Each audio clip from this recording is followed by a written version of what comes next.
Chapter 18. After this, Paul left Athens and went to Corinth, and he found a Jew named Aquila, a native of Pontus, recently come from Italy with his wife Priscilla, because Claudius had commanded all the Jews to leave Rome. And he went to see them, and because he was of the same trade, he stayed with them and worked, for they were tent-makers by trade. And he reasoned in the synagogue every Sabbath, and tried to persuade Jews and Greeks. When Silas and Timothy arrived from Macedonia, Paul was occupied with the word, testifying to the Jews that the Christ was Jesus.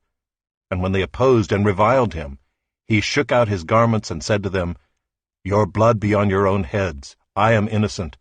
From now on I will go to the Gentiles." And he left there and went to the house of a man named Titius Justus, a worshipper of God. His house was next door to the synagogue. Crispus, the ruler of the synagogue, believed in the Lord, together with his entire household. And many of the Corinthians, hearing Paul, believed and were baptized. And the Lord said to Paul one night in a vision, "Do not be afraid, but go on speaking, and do not be silent.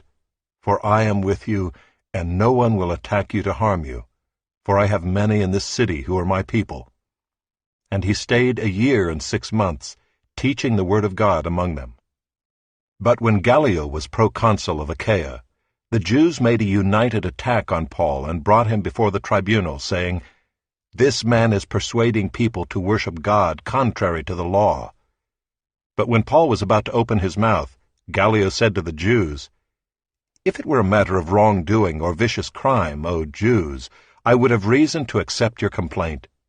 But since it is a matter of questions about words and names and your own law, see to it yourselves. I refuse to be a judge of these things." And he drove them from the tribunal. And they all seized Sosthenes, the ruler of the synagogue, and beat him in front of the tribunal. But Gallio paid no attention to any of this.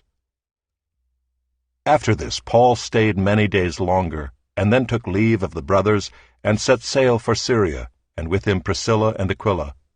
At Cenchreae he had cut his hair, for he was under a vow. And they came to Ephesus, and he left them there, but he himself went into the synagogue and reasoned with the Jews.